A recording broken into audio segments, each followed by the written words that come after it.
Today we are going to discuss about the volume integrals. So the definition of the volume integral is an integral which is evaluated over a volume, then we call it as volume integral. So this volume integral is totally bounded by the surface. So here the volume integral is denoted by integration of v. If you are having a single integration and it is denoted by v, then you have to understand that it belongs to the volume integrals. Or sometimes it will be given by expansion, like it will be given in the form of triple integral, then you have to understand that it is a volume integral or triple integral. So here you will be having volume integral with respect to dv. So here dv is nothing but whatever the volume bounded by the surface, if it is divided into the small pieces of x, y, z, then you are going to calculate the volume of the small pieces as dx, dy, dz. So here we are going to define dv as dx, dy, dz. This is the value of your dv value, dv. Next, we have two types of function here. One, it may be a scalar function in the volume integral. Another one, it may be a vector function in the volume integral. If the question is given volume integral in a scalar function, we know that scalar function we define with the pi. If the question is given volume integral pi dv, you are going to expand as volume integral pi dv can be written as dx, dy, dz, and you can expand volume integral as in the form of triple integral pi dx, dy, dz. So dv, integral of v, you are expanding in the form of triple integrals. dv you are writing as dx, dy, dz. Pi is a scalar function. Whenever the question is given in terms of scalar function, then you have to understand that the solution will be also in the form of scalar.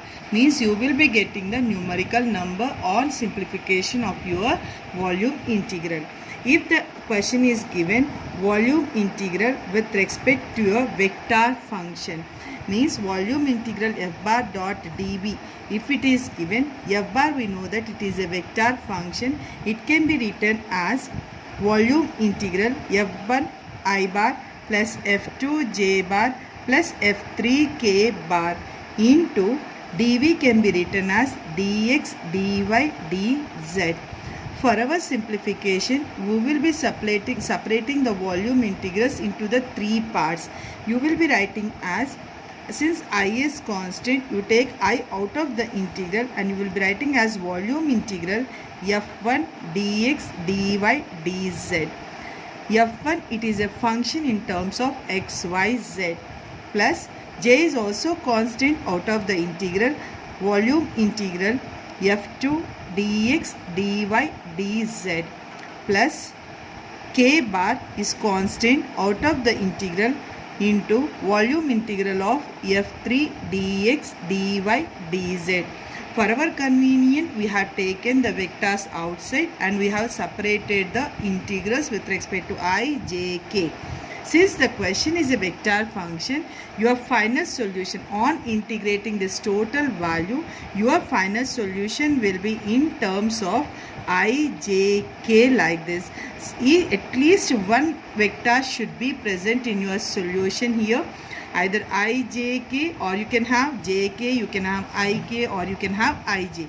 But at least one vector should be present in your volume integral when vector function is given. Now our main is we have to calculate the limits of this volume integral. How you are going to calculate the limits of this volume integral? In your given question, it will be given as x is equal to 0, y is equal to 0, z is equal to 0 or the line equations, or another name for these line equations are given as coordinate planes.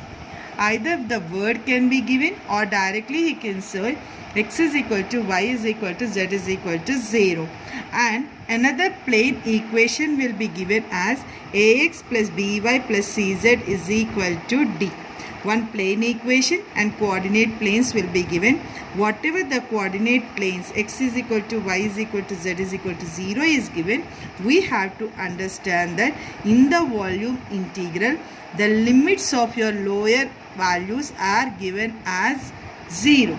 Means the lower limits are given, just we have to calculate the upper limits. Now how we are going to calculate the upper limits? We are having three variables x, y, z. This is the general series of x, y, z. So whenever you calculate your limits, you see that the limit should be calculated from back side.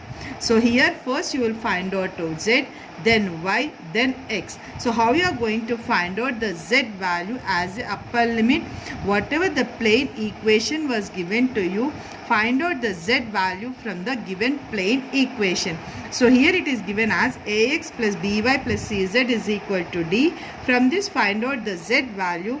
Z is equal to d minus ax minus by by c. So from the plane equation we calculate the z value. This will become the upper limit of your first integral. So every time remember that from back side you will be converting your limits. Z should be converted first in terms of x comma y. So here we are writing the integral limits as z is equal to 0 to z is equal to d minus ax minus by by c. Now to calculate the y limits, whatever the z equation you got, in that z equation you substitute z is equal to 0. So when you are substituting z is equal to 0, 0 is equal to d minus ax minus by by c. From this you find out the y value. For that you will be getting d minus ax minus by is equal to 0. You will be getting y value as d minus ax by b. This is the upper limit of y. So lower limit it was given in our question. So the upper limit of y is d minus ax by b. Now we are substituting this limit in the integration as y is equal to 0 to y is equal to d minus ax by b. Now we have to calculate the x limits. Lower limits are given. To calculate the upper limit from y equation, you got y is equal to d minus ax by b. Substitute y is equal to 0. You will be getting as 0 is equal to d minus ax by b. From this you find out x value. X is equal to d by a. So this will become the upper limit here. This upper limit, again we are substituting in the triple integral. X is equal to 0 to x is equal to d by a. Though in this way you are going to evaluate your integration limits here. First you will be finding the z limits. Z should be in terms of x comma y. Then you will find out the y limits.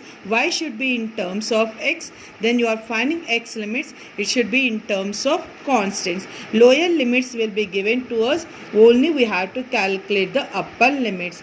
Here first we are integrating with respect to z. So you will be writing dz. Then followed by dy. You will be writing dy. Then followed by dx. You can make it as dx. So first you evaluate z integration. Then followed by y. Then followed by x. Here you have to remember that in a very easy process, that is z should be always in terms of x comma y. Lower limits will be given in your question. To calculate your upper limits, whatever the plane equation is given, try to find out the z value. When you are finding the y limits, whatever the z equation, every time you remember that after z, whatever the limits you are going to calculate, you are going to substitute that value equal to 0 in the previous limit. So now we have to find out y limits. In z equation, you will be substituting 0 so that you will be finding y limits in terms of x.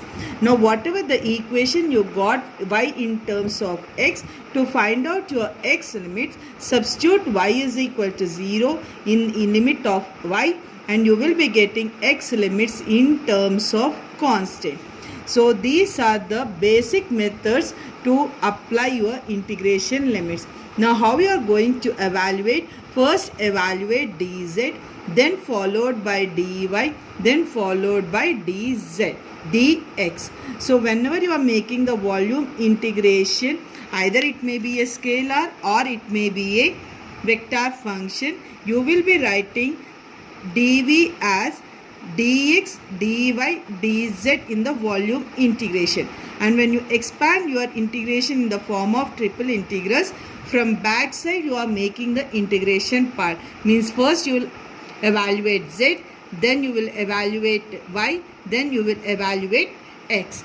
If your limits x, y, z, if you are having constant, if the question is given directly with respect to the limits saying that x is equal to 0, x is equal to a, y is equal to 0, y is equal to b, z is equal to 0, z is equal to c.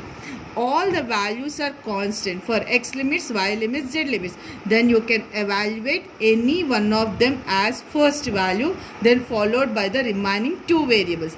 If variables are present in your limits, then the procedure should be first two variables should be eliminated, then followed by single variable, then followed by constant value. It is very important to calculate how to calculate the limits for your volume integral. This process will be same, this condition is applied in your problems also.